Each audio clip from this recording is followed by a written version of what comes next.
अस्सलाम वालेकुम ji. Welcome back to my channel and a new vlog. और आज के व्लॉग में हम शेयर कर रहे हैं बहुत छोटी छोटी सी टिप्स जो कि बहुत यूज़फुल हैं और हमारे घरों में बहुत हमारे काम आ सकती हैं अगर हम थोड़ी सी तवज्जो और मेहनत के साथ ये काम करें। तो यहाँ पे जी मैं हरी मिर्चें साफ़ करके स्टोर कर रही थी अपने पास कुछ दिनों के लिए, जैसे कि हम फ्रिज में नॉर्मली रखते हैं। तो यहाँ पे आज हम रिसाइकलिंग के कुछ आइडियाज़ भी आपके साथ शेयर करेंगे। यहाँ पे जैसे कि आप देख रहे हैं कि मेरे पास एक गत्ते का बॉक्स है जिसमें ब्रूफन मेडिसिन होती है, या नॉर्मली हमारे घरों में जो दवाइयाँ आती हैं उस तरह के बॉक्सेस हमारे पास अवेलेबल होते हैं। तो यहाँ पे मैंने सबसे पहले हरी मिर्चों को अच्छी तरह से वॉश करके ड्राई कर लिया और उनकी डंडियाँ जो हैं वो रिमूव कर ली हैं, ताकि डंडियों की वजह से जो गलने सड़ने का अमल होता है इसका वो तेज़ ना हो जाए। तो इस तरह से जब आप मिर्चें स्टोर करेंगे तो वो काफ़ी दिन तक आप उनको स्टोर कर सकते हैं। वीडियो को एंड तक लाजमी देखिएगा क्योंकि मैं आपको बताऊंगी कि ये बॉक्स मैंने किस तरह से रेडी किया है।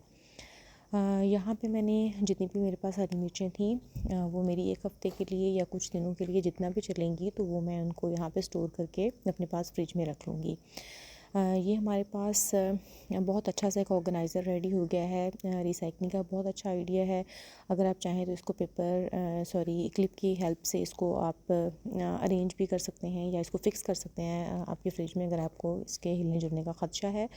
और एक तो इसका गत्ता मटेरियल होने की वजह से ये एक्स्ट्रा जो जितना भी मॉइस्चर है उसको अब्ज़ॉर्ब कर लेता है और आपकी जो मिर्चें हैं वो ख़राब नहीं होंगी। इसी तरीके से आप बाकी की वेजिटेबल्स जो हैं जो थोड़ी क्वांटिटी में हों या फिर according to the size of your vegetables आप गत्ते का जो साइज़ है वो इंक्रीज़ भी कर सकते हैं जी। तो यहाँ पे मैं बना रही थी अचार, और अचार मेरे पास जैसे घर में है घर का बना हुआ, तो ये मेरे पास शलजम थे और मैं थोड़ा सा एक्सपेरिमेंट करना चाह रही थी कि शलजम का अचार किस तरह का बनता है, क्योंकि मेरे पास काफ़ी दिनों से सब्ज़ी आई हुई थी जिसमें शलजम भी थे और वो थोड़े से ड्राई हो गए थे। तो मुझे लग रहा था कि अगर मैं पकाऊंगी तो वो अच्छे नहीं बनेंगे, इसलिए मैंने उनको कट किया और मैंने अचार वाला ही तेल लिया और उसको थोड़ा सा गरम किया। 2 से 3 मिनट तक मैंने गरम तेल में इसको पकाया और उसके बाद जब ये ठंडा हो गया था तो फिर मैंने डाल दिया इसको बाकी के अचार में। और ये बहुत अच्छा अचार कुछ दिनों के बाद तैयार हुआ है, इतना मज़े का।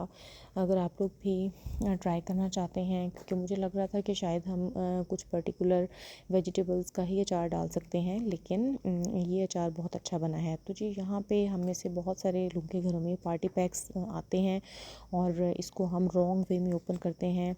लेकिन इसको जो खोलने का सही तरीका है वो ये है कि आपने इसको साइड से नहीं फाड़ना, बल्कि सेंटर पे इसकी एक मार्क लगा हुआ होता है इसके ऊपर, वहाँ से हमने इसको टियर करना है।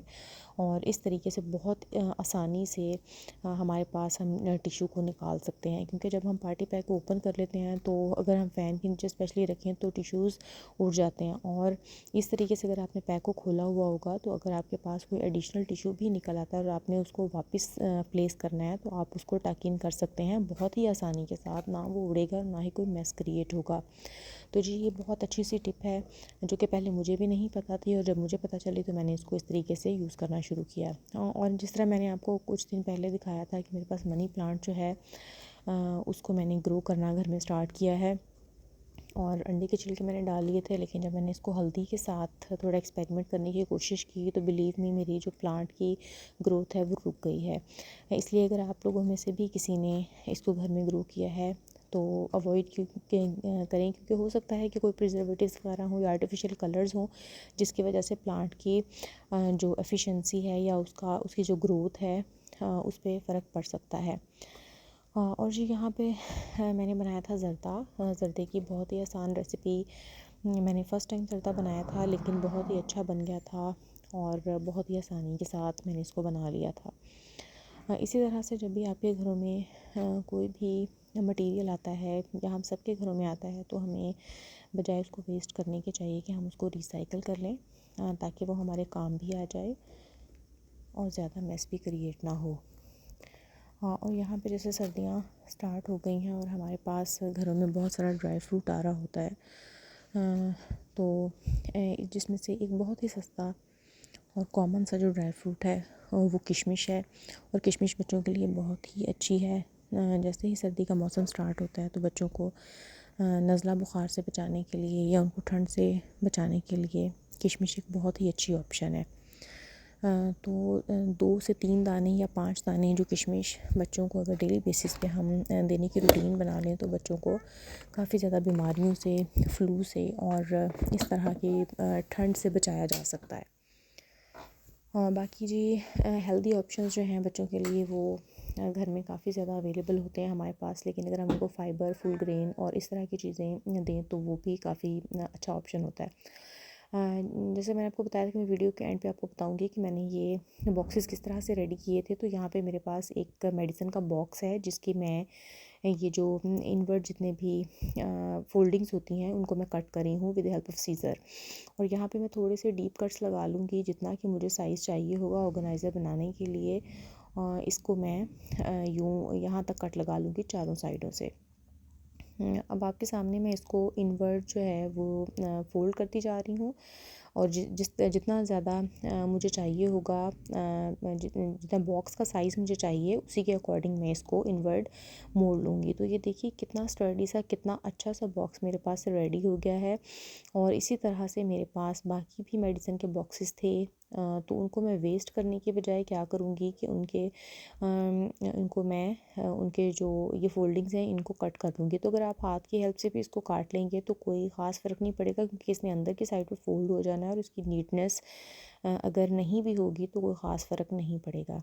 तो जी यहाँ पे इसको भी मैंने चारों साइड से कट्स लगा लिए हैं और अब इसको भी मैं मोड़ रही हूँ अंदर की साइड पे, और इस तरह से मेरे पास ये वाला बॉक्स भी रेडी हो जाएगा। अच्छा, अगर आपने इन ऑर्गेनाइज़र को किसी एक बॉक्स में या किसी एक जगह पे ही अरेंज करना है तो आप इसकी लेंथ को मेजर करके फिर उसके अकॉर्डिंग इक्वल साइज़ के बॉक्सेस तैयार कर सकते हैं और उनको किसी भी जगह पे ऑर्गेनाइज़ कर सकते हैं। इसमें हम अपनी ज्वेलरी भी ऑर्गेनाइज़ कर सकते हैं, इसको हम फ्रिज में भी रख सकते हैं। और इसके अलावा आप किचन के काउंटर टॉप पे अगर आपके पास कोई बास्केट वगैरह है जिसमें आपने सेग्रीगेट करके चीज़ें रखनी हैं तो आप इसको उसमें भी रख सकते हैं। या फिर इसका एक और यूज़ भी मैं आपको बताऊं जो कि मैंने पर्सनली किया है, वो ये कि जब हमारे पास बड़े साइज़ के बॉक्सेस होते हैं और हमारे पास थोड़ी चीज़ें होती हैं, फॉर एग्ज़ाम्पल हमारे पास जो नट्स वगैरह होते हैं तो वो मैं उनको फिर एक ही बॉक्स के अंदर मिक्स करके रखने की बजाय इस तरह के छोटी छोटी पार्टीशंस में रख लेती हूँ। और फिर अगर मेरे पास कोई स्क्वायर या रेक्टेंगुलर बॉक्स होता है तो उसके अंदर मैं इनके अंदर डाल के, जैसे कि हमारे पास स्टैचूज़ होते हैं या चिलगोज़ा वगैरह होता है तो वो थोड़ी क्वांटिटी में होता है, तो हम बजाय उसको डिफरेंट डिफरेंट जगहों पे रखने के तो हम इस तरह के बॉक्सेस रेडी कर सकते हैं और किसी बड़े कंटेनर के अंदर फिर इन बॉक्सेस को रख सकते हैं ताकि हमारा जो ड्राई फ्रूट है वो सेग्रीगेट भी रहे और हमें डिफरेंट जगहों पे रखने की ज़रूरत भी ना पड़े।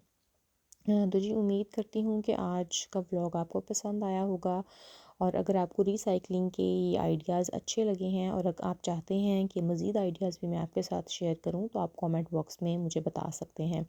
मिलते हैं किसी अगले व्लॉग में, तब तक के लिए अपना बहुत ख्याल रखिएगा। अल्लाह हाफ़िज़।